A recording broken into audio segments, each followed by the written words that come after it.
नमस्कार मित्रों, स्वागत है आपका हमारे चैनल क्लियर योर कॉन्सेप्ट्स में। दोस्तों, आप बिहार की किसी भी परीक्षा में बैठते हैं, चाहे वो बीपीएससी की परीक्षा हो, सीडीपीओ की परीक्षा हो, एसएससी की परीक्षा हो या किसी अन्य प्रकार की परीक्षा हो, जहां आपसे ऑब्जेक्टिव या सब्जेक्टिव एग्जाम्स के क्वेश्चंस पूछे जाते हैं।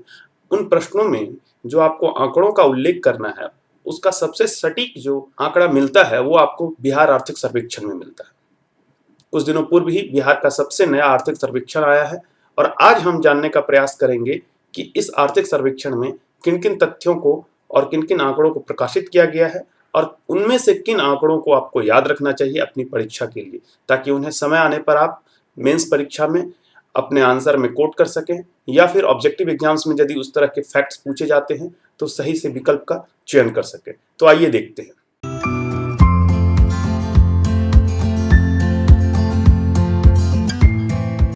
दोस्तों, इकोनॉमिक सर्वे का आज का जो पहला चैप्टर है वो है आपको बिहार की अर्थव्यवस्था का एक अवलोकन।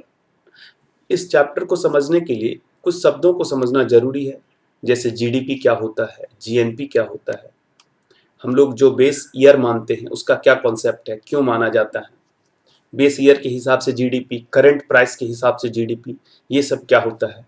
साथ ही प्राथमिक क्षेत्र, द्वितीयक क्षेत्र, तृतीयक क्षेत्र, प्राइमरी, सेकेंडरी, टर्सरी सेक्टर, ये सब क्या होते हैं, ताकि इनको समझने के बाद आप इस चैप्टर के जो इंपॉर्टेंट पॉइंट हैं और फैक्ट्स हैं उसको आप अच्छे से समझ सकें। दोस्तों, जीडीपी जिसको कि हम लोग कहते हैं ग्रॉस डोमेस्टिक प्रोडक्ट, या इसको आप हिंदी में कहते हैं सकल घरेलू उत्पाद। आराम से समझिए, यदि आपने कभी नहीं भी पढ़ा है इस टर्म को, नहीं भी समझा है, तो आप उसे अच्छे से समझ जाएंगे। ग्रॉस डोमेस्टिक प्रोडक्ट का जो डेफिनेशन कहता है वो कहता है कि value of all goods and services produced with in a country each year. अब यहां जो समझने वाली बात है, एक है आपको वैल्यू, दूसरा है ऑल गुड्स एंड सर्विसेज, तीसरा है produced with in a country, और चौथा है ईच ईयर। इन चारों शब्द को आप समझ लेंगे तो आपका ये सकल घरेलू उत्पाद का जो टर्म है या जीडीपी का जो टर्म है वो क्लियर हो जाएगा। पहली बात है all goods and services. Goods हम किसको कहते हैं?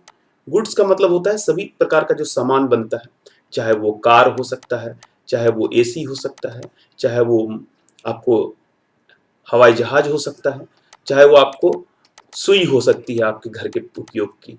छोटी से छोटी और बड़ी से बड़ी वस्तुएं जितनी बनती है वो आपको गुड्स में आ जाएंगी। और सर्विसेज में किसको हम रखते हैं? सर्विसेज में जो सेवा क्षेत्र का आता है, जैसे ट्रांसपोर्ट है, आपका परिवहन है, वो सर्विसेज में आता है। आपका हेल्थ सेक्टर जैसे हॉस्पिटल है वो आपका सर्विसेज में आ जाएगा। आपका एजुकेशन इंस्टीट्यूट्स है और जितने भी प्रकार की आप सेवाएं प्राप्त करते हैं वो सब आपको सर्विसेज में आते हैं। तो जितने भी गुड्स एंड सर्विसेज हैं, पहला point all goods and services. और कौन से गुड्स एंड सर्विसेज? जो produced with in a country, आपका जो कंट्री है उसकी टेरिटरी के अंदर जितने भी गुड्स एंड सर्विसेज प्रोड्यूस्ड होते हैं, गुड्स प्लस सर्विसेज प्रोड्यूस्ड हो रहे हैं, उनका वैल्यू मतलब उनका मॉनेटरी वैल्यू, उनका पैसे में मूल्य। सपोज कीजिए हर एक चीज का कुछ न कुछ तो मूल्य होता ही है। और यहां पे एक टर्म और जोड़ना चाहिए हम लोग को, final value of all final goods and services. तो ये जो वैल्यू होता है उनका जो मूल्य होता है वो फाइनल मूल्य लिया जाता है, इंटरमीडिएटरी मूल्य नहीं लिया जाता है। तो कहने का मतलब कि आपके देश के अंदर जितने भी वस्तुएं उत्पादित हो रही हैं और जितनी भी सेवाएं दी जा रही हैं उनका जो फाइनल वैल्यू है, अंतिम मूल्य है। अंतिम मूल्य से क्या मतलब? मान लीजिए कि आप एक शर्ट खरीदते हैं बाजार से, उस शर्ट की कीमत है 500 रुपये। अब उस शर्ट को बनाने में आपको सूत लगा होगा, मजदूरी लगी होगी या और भी चीजें लगी होगी, तो हम उसको काउंट, जो इंटरमीडिएट प्रोडक्ट्स है उसको काउंट नहीं करते हैं। उस शर्ट का जो अंतिम प्राइस है 500 रुपया, उसको हम केवल लेते हैं यहाँ पर, और बाकी बीच में जो भी प्राइस लगा होगा, चाहे उसके कॉटन का प्राइस होगा, चाहे वो उसके वेज का प्राइस होगा या और भी होगा, उसको नहीं लेते हैं। लेकिन जो कैपिटल गुड्स होता है, जैसे कि जिस गुड्स से कुछ प्रोडक्शन हो रहा है, उसका प्राइस लेते हैं। जैसे मान लीजिए इस शर्ट को बनाने के लिए जिस टेक्नोलॉजी या मशीन का प्रयोग किया गया होगा, उस मशीन की कीमत को यहाँ पर हम जोड़ते हैं। तो अभी हम बहुत डिटेल में नहीं जाएंगे कि जीडीपी को कैसे कैलकुलेट करते हैं। सीधी सी बात है, जितने भी सामान या सेवाएं आपके देश के अंदर हो रही हैं, उन सारे सामान और सेवाओं का जो भी मूल्य होगा, अंतिम मूल्य, उस मूल्य को हम ऐड करके उस मूल्य के वैल्यू को देखते हुए, और ईच ईयर, ये पॉइंट बहुत इंपॉर्टेंट है कि हर एक साल, मतलब हर साल के लिए जीडीपी का वैल्यू अपना अपना होगा। अगर हम 2020-21 के लिए जीडीपी निकाल रहे हैं तो 2020-21 के अंदर जो भी सामान बना उसको लेंगे। अब यहाँ एक चीज और आपको ध्यान रखना है कि विद इन द कंट्री जो है, उसी प्रोडक्ट को हम लोग काउंट करते हैं। तो यदि मान लीजिए कि एक कार है जो भारत में बना, ठीक है, और भारत में कार बनने के बाद उस कार को हमने यूएस में जाकर के बेचा है, एक्सपोर्ट किया है, तो इस सामान जो ये जो कार है, इसकी कीमत को हम लोग जो है, इसके जो वैल्यू है उसको काउंट करेंगे। लेकिन मान लीजिए यूएस में अगर कोई कार बनती है या कोई मोबाइल फोन बनता है एप्पल का, और वो मोबाइल फोन इंडिया में आके बिकता है, तो इसका जो वैल्यू है वो जीडीपी में काउंट नहीं होगा। उसी प्रकार जो दूसरी बात है कि हम ईच ईयर के जो प्रोडक्ट्स को काउंट करते हैं, तो अगर कोई सेकेंड हैंड प्रोडक्ट अगर मान लीजिए हम खरीदते हैं, सपोज कीजिए आप किसी की पुरानी मोबाइल को 20,000 रुपए में खरीद लेते हैं, तो ये वैल्यू जो है ये भी जीडीपी में काउंट नहीं होगा, क्योंकि इसका प्रोडक्शन जो है इस साल नहीं हुआ है। इसका जीडीपी और इसका जो वैल्यू है ऑलरेडी किसी पिछले साल या जिस साल वो बना होगा उस साल काउंटेड हो चुका है। अब यदि आपको जीडीपी का कैलकुलेशन करना होता है किसी भी कंट्री को, तो जीडीपी के कैलकुलेशन के लिए कैसे हम अप्रोच करते हैं उसको थोड़ा सा हम समझाते हैं आपको। तो इसमें एक है आपको पहला इनकम अप्रोच। इनकम का मतलब आप समझते ही हैं, इनकम मतलब होता है आय। तो इनकम अप्रोच होता है एक। इनकम अप्रोच क्या है?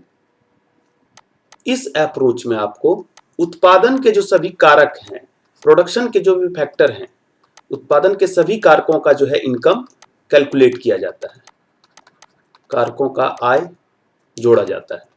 ठीक है, इसको थोड़ा सा समझिए। प्रोडक्शन फैक्टर की अगर हम बात करते हैं तो ये 4 फैक्टर होते हैं प्रोडक्शन के। कौन कौन से? लेबर यानी श्रमिक, लैंड, कैपिटल यानी पूंजी, और मैनेजमेंट। ये 4 फैक्टर हम लोग प्रोडक्शन का मानते हैं। इन सभी के इनकम को काउंट किया जाता है। अब इसको फिर से समझिए। अब ये जो प्रोडक्शन फैक्टर है, लेबर जो भी वेज अर्न करता है उसको हम लोग काउंट करते हैं। लैंड से जो भी रेंट आता है आपको उसको काउंट किया जाता है। कैपिटल से जो भी इंटरेस्ट आता है उसको हम लोग काउंट करते हैं। और मैनेजमेंट जो भी प्रॉफिट करता है उसको काउंट करते हैं।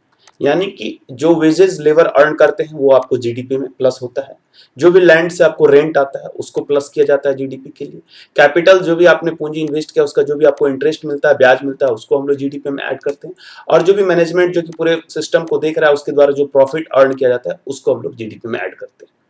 अब इन चारों को जब हम जोड़ देते हैं, यानी wage plus rent plus interest plus profit, इन चारों को जोड़ देने के बाद जो बनता है उसको हम लोग कहते हैं नेशनल इनकम, राष्ट्रीय आय।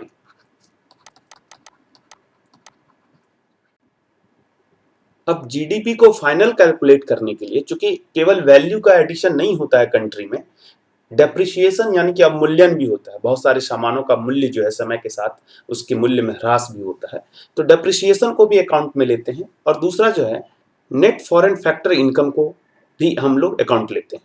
तो यहाँ पे नेशनल इनकम के साथ तो जीडीपी एट फैक्टर कॉस्ट जब हम निकालते हैं तो इसको हम लोग लिखते हैं क्या, कि जो भी नेट नेशनल इनकम आया है उसमें हम लोग डेप्रिसिएशन को जोड़ते हैं, और उसमें फिर हम लोग नेट फॉरेन फैक्टर इनकम को जोड़ते हैं। अब ये नेट फॉरेन फैक्टर इनकम क्या है इसको थोड़ा सा समझ लीजिए। नेट फॉरेन फैक्टर इनकम बराबर होता है income earned by rest of world in this country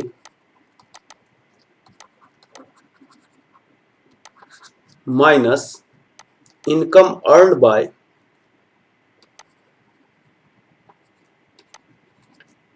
this country in rest of world।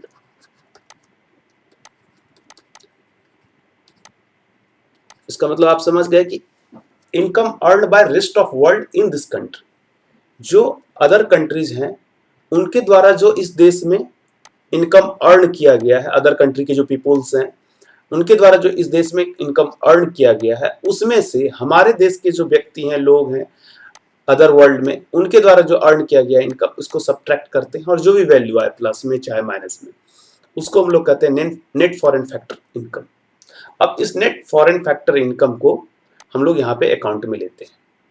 तो अब जो फैक्टर कॉस्ट पर जीडीपी हम निकालते हैं, तो जो हमारा नेट नेशनल इनकम है, यानी कि wage plus rent plus interest plus profit, इनको जोड़ने के बाद फिर इसमें जो हमारा डेप्रिसिएशन आता है, अवमूल्यन आता है, नेगेटिव में इसको हम लोग लेते हैं, उसको जोड़ते हैं और फिर उसके बाद जो है नेट फॉरेन फैक्टर इनकम आता है उसको जोड़ते हैं।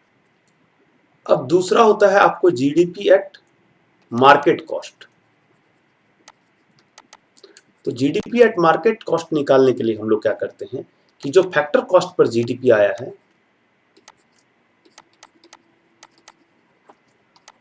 उसमें से आपको इनडायरेक्ट टैक्सेस को जोड़ते हैं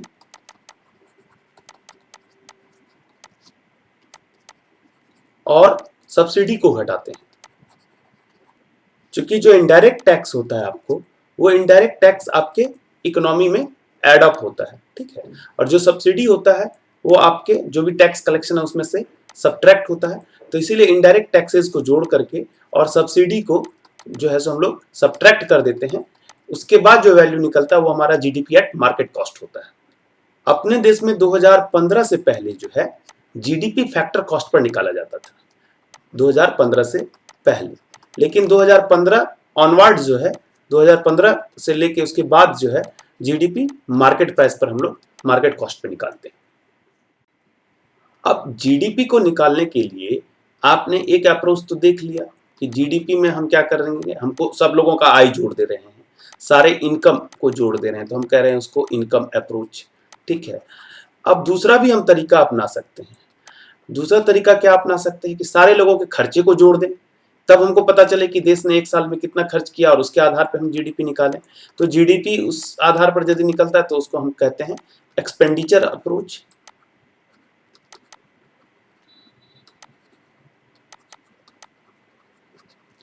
तो ये जो एक्सपेंडिचर अप्रोच होता है, इसको कैसे कैलकुलेट करते हैं इसको देखिए। एक्सपेंडिचर जो अप्रोच है इसमें होगा क्या कि sum of the all money, sum of money spent in goods and services. Goods और सर्विसेज में जितने भी वैल्यू खर्च किए जाएंगे, जितना भी पैसा खर्च किया जाएगा, उनको जोड़ते हैं हम लोग। तो इसका जो फॉर्मूला होता है जीडीपी निकालने के लिए, consumption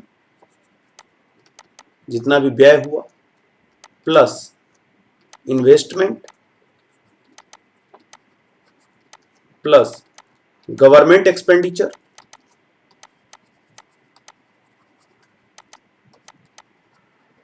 plus export minus import.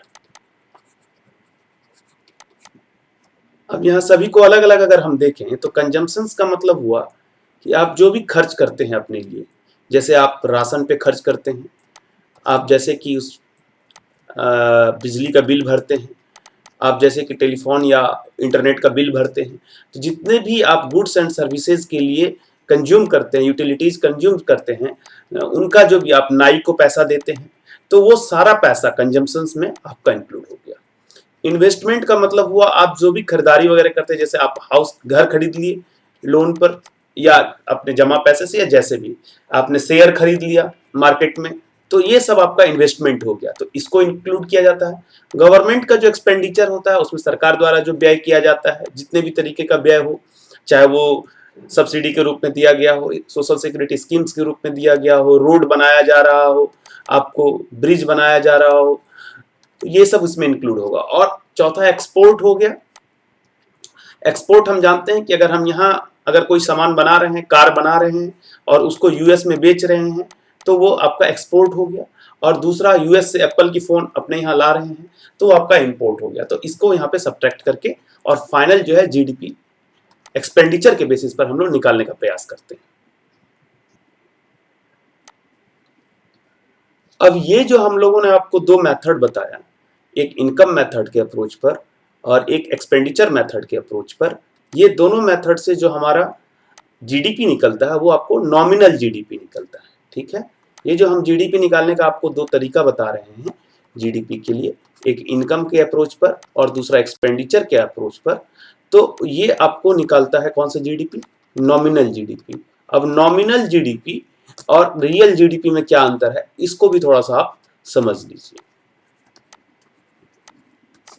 और यहीं पे जो रोल प्ले करता है वो आपको बेस ईयर का रोल होता है, जो कि हम किस ईयर के आधार पर अपना रियल जीडीपी कैलकुलेट कर रहे हैं। और जैसा कि आप इकोनॉमिक सर्वे में देखेंगे बार बार आएगा, जो बेस ईयर लिया गया वो 2011-12 को लिया गया है।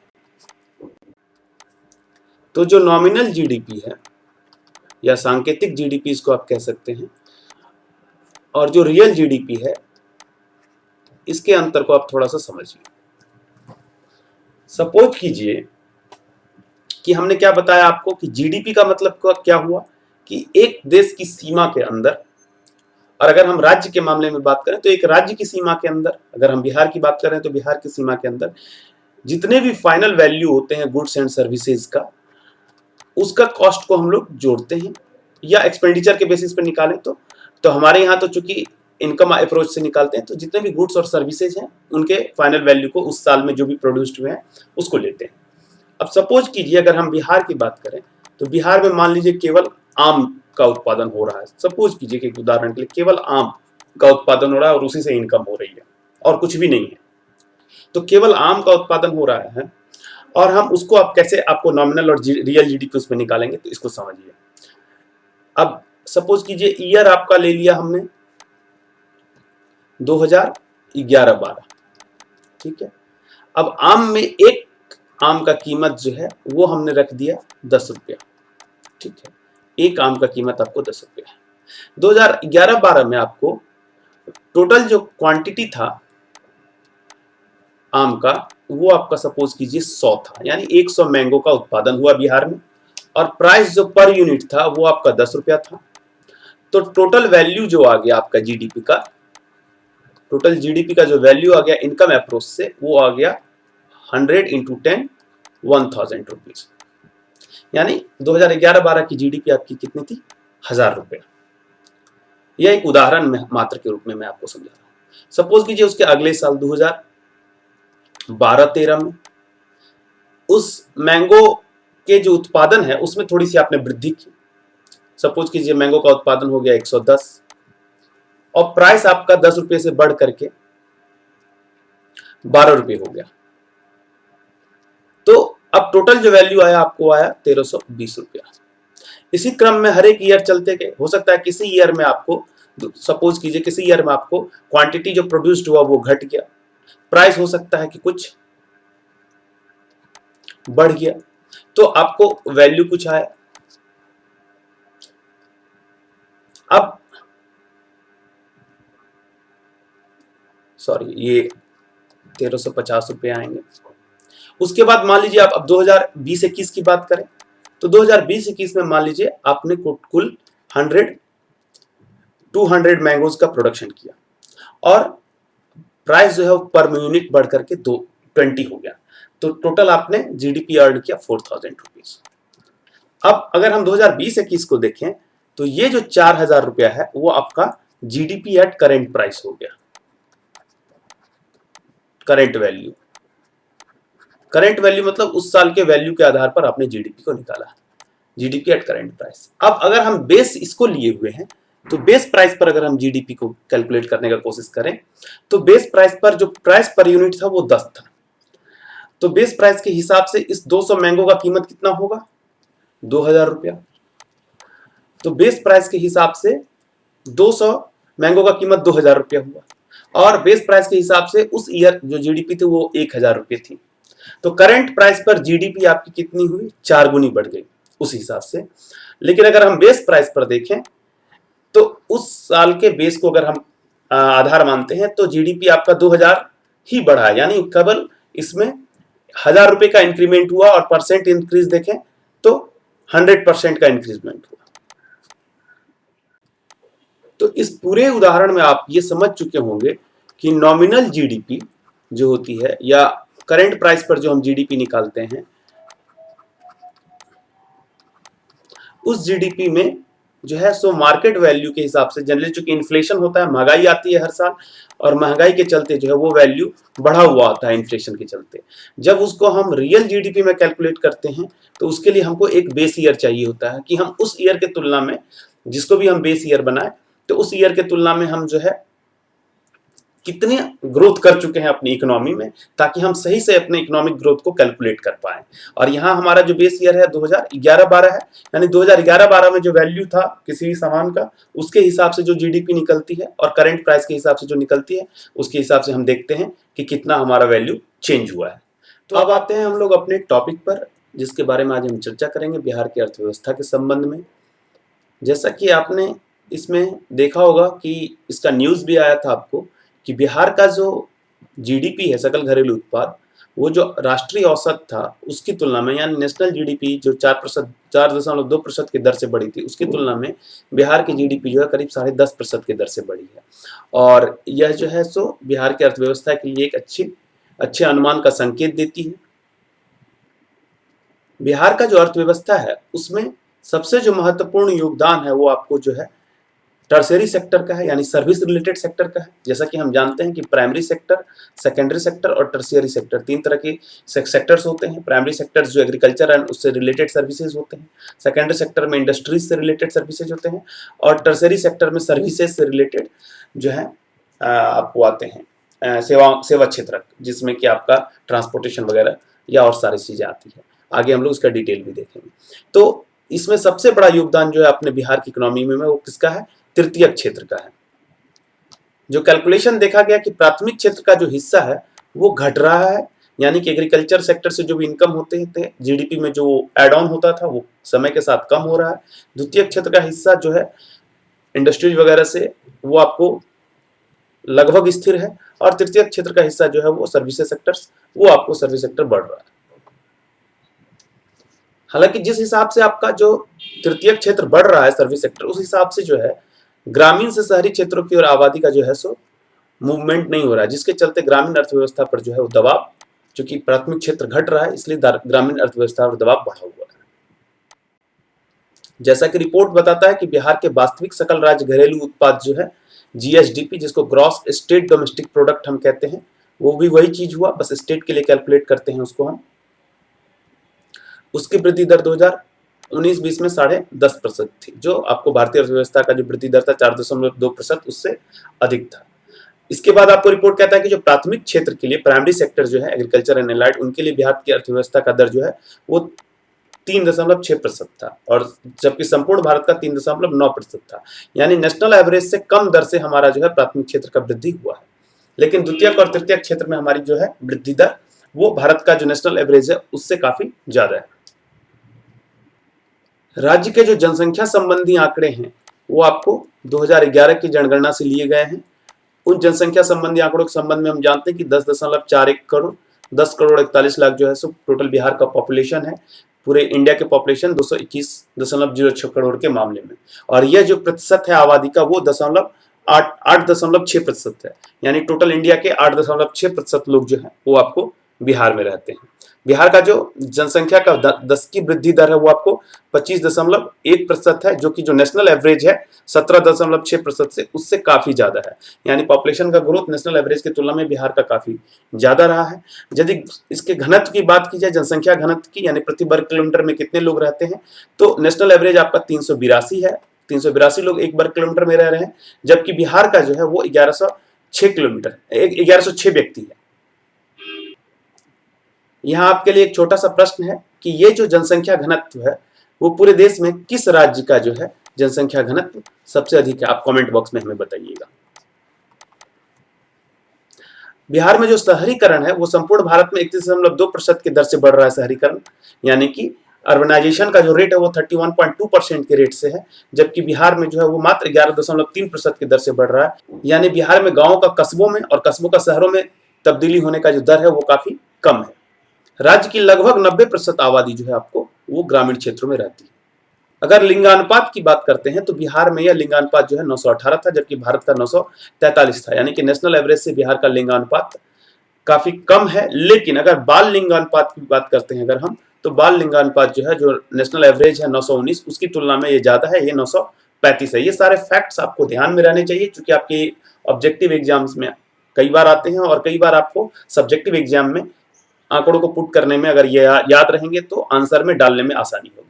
अगर बात की जाए प्रशासनिक ढांचे की, तो बिहार में कुल जिलों की संख्या जो है वो आपको 38 है, 38 है, जबकि पूरे देश में कुल 640 जिले हैं। उसी प्रकार अगर प्रखंडों की बात की जाए तो कुल 534 प्रखंड आपको बिहार में है, जिसको हम लोग ब्लॉक कहते हैं, जिसके ऑफिसर होते हैं आपको ब्लॉक डेवलपमेंट ऑफिसर। तो कुल प्रखंड जो है आपको 534 है, डिस्ट्रिक्ट जो है आपको 80 है, और यहाँ पे 640 है। पूरे इंडिया में कुल 5924 5924 प्रखंड है। शहरों की संख्या की अगर बात की जाए, जिनको शहर का दर्जा दिया गया है, तो कुल 199 शहर बिहार में है। कुल देश में 7935 शहर आपको पाए जाते हैं। गांव की संख्या की बात की जाए तो बिहार में कुल 39,073 गांव हैं, जबकि पूरे देश में कुल 5,97,369 गांव हैं। ये आपको सारा का सारा जो आधार है वो आपको 2011 की जनगणना के आधार पर है। अभी तक 2021 का जनगणना आया नहीं है। अब जब ये आएगा तो उसके बाद ये सारे आंकड़े अपडेट होंगे। तब तक के लिए आपके एग्जाम्स में यही आंकड़े इंपॉर्टेंट है। ये जो गरीबी के संबंध में आंकड़ा प्रस्तुत किया गया है वो आपको 2011-12 का आंकड़ा है लेटेस्ट, उसके बाद का आंकड़ा जो है उपलब्ध नहीं है। 2004-5 के साथ इसका तुलना किया गया है। और बिहार में जो है शहरी, ग्रामीण और संयुक्त रूप से जो गरीबी का प्रतिशत है वो 34.1% है आपको ग्रामीण क्षेत्रों के लिए, 31.2% है शहरी क्षेत्रों के लिए, और संयुक्त रूप से आपको 33.7% गरीबी है। जबकि भारत में, पूरे भारत में 2011-12 में संयुक्त रूप से जो है 21.9% गरीबी को जो आंका गया था। और जो डिफरेंस है कि लगभग गरीबी में कमी जो आई थी 2004-5 के मुकाबले, वो लगभग 20% की कमी देखी गई थी। बात की जाए अगर मासिक प्रति व्यक्ति व्यय की, तो वो आपको जो है ग्रामीण क्षेत्रों में 778 रुपये मासिक प्रति व्यक्ति व्यय है, जबकि शहरी क्षेत्रों में 923 रुपया है। और पूरे भारत में जो है शहरी क्षेत्रों के लिए 1000 रुपया है और ग्रामीण क्षेत्रों के लिए 816 रुपया है। इसमें कई सारे फैक्ट्स और आंकड़े हैं जो कुछ इंपॉर्टेंट हैं, जो आपके सब्जेक्टिव या ऑब्जेक्टिव एग्जाम्स के व्यू से आपके लिए जानने के लिए जरूरी है। बस उन्हीं की चर्चा इसमें हम करेंगे। अब केंद्रीय सांख्यिकी कार्यालय जो होता है आपको सीएसओ जिसको कहते हैं, उसके द्वारा जो अनुमान जारी किया गया है उसके अनुसार 2019-20 में बिहार का जो सकल राज्य घरेलू उत्पाद है वो वर्तमान मूल्य पर, करंट वैल्यू पर, जो मैंने आपको पहले भी बता दिया है कि करंट वैल्यू पे कैसे निकालते हैं या बेस रेट पे कैसे निकालते हैं, तो वर्तमान मूल्य पर वो आपको कितना है, 6,11,804 करोड़ रुपया है। इस फैक्ट को बहुत ज्यादा याद रखने की आवश्यकता नहीं है, बस कितना परसेंटेज से चेंज हुआ इस पॉइंट्स पर आप ध्यान दीजिएगा। और 2011-12 का जो स्थिर मूल्य है उसके आधार पर वो जो है 4,14,977 करोड़ रुपए। तो जैसा कि मैंने आपको पहले भी बताया कि 2019-20 में बिहार का जो जीडीपी है वो 10.5% से बढ़ा, यही आंकड़ा आपको याद रखना है। और ये जो है नेशनल एवरेज 4.2% की तुलना में काफी ज्यादा है। 2018-19 में भी हमारा जो ग्रोथ था वो नेशनल एवरेज 6.1% की तुलना में जो है 9.3% था। उस समय भी हमारा जो रेट था वो काफी ज्यादा था। अगर हम प्राथमिक, द्वितीयक और तृतीयक क्षेत्र के रूप में देखें तो प्राथमिक क्षेत्र में जो हमारा नेशनल एवरेज है 3.9% की जीडीपी का ग्रोथ का 2019-20 के लिए, उसकी तुलना में बिहार का जो है सो जीडीपी गिरा हुआ है प्राथमिक क्षेत्र में। हमने बताया भी आपको एग्रीकल्चर सेक्टर में इसका जीडीपी नेशनल एवरेज की तुलना में कम है। लेकिन जो द्वितीयक क्षेत्र है इसमें मात्र 0.7% का ग्रोथ हुआ है। हालांकि बिहार में ये ग्रोथ जो है काफी ज्यादा है, इसकी तुलना में 8.2% का ग्रोथ है। और तृतीय क्षेत्र में पूरे नेशनल एवरेज में 5.5% का ग्रोथ है, जबकि बिहार में ये जो है 8.5% का जो है सो ग्रोथ पाया गया है। ओवरऑल समग्र रूप से 4.2% की तुलना में बिहार जो है 10.5% का जो है ग्रोथ लेकर के इकोनॉमी में उभरा है। अगर हम 2019-20 के लिए क्षेत्रवार ग्रोथ को देखें तो जैसा कि मैंने आपको बताया प्राथमिक क्षेत्र आते हैं, इसमें आपको कृषि है, फसल है, पशुधन है, वानिकी एवं सिल्ली निर्माण है, मत्स्य खेत एवं जल कृषि है, खनन एवं उत्खनन है। ये सारे आपको प्राथमिक क्षेत्र में आते हैं। अगर इनके ग्रोथ की बात करें तो आप देख सकते हैं कि सबने इसमें ग्रोथ किया है। खनन एवं उत्खनन में 329% का जो है स्थिर मूल्य के आधार पर ग्रोथ जो है देखने को मिला है, जबकि आपको फसल में जो है -6% का ग्रोथ है, यानी ये निगेटिव में गया है, जबकि खनन एवं उत्खनन जो है कई गुना ज्यादा जो है पॉजिटिव में आपको ग्रोथ किया है। और ओवरऑल जो ग्रोथ है प्राथमिक सेक्टर का वो 3.6% है 2019-20 के त्वरित आंकड़ों के मामले में। जो त्वरित आंकड़े होते हैं वो फिर अगले जो इकोनॉमिक सर्वे आएंगे उसमें फाइनल हो जाएंगे, और पिछले इकोनॉमिक सर्वे का अंतिम आंकड़ा ये आया है, जिसमें कि आपको 15.4% का ग्रोथ दिखाया गया है प्राथमिक सेक्टर में। 2.3% का ग्रोथ दिखाया गया है प्राथमिक सेक्टर में।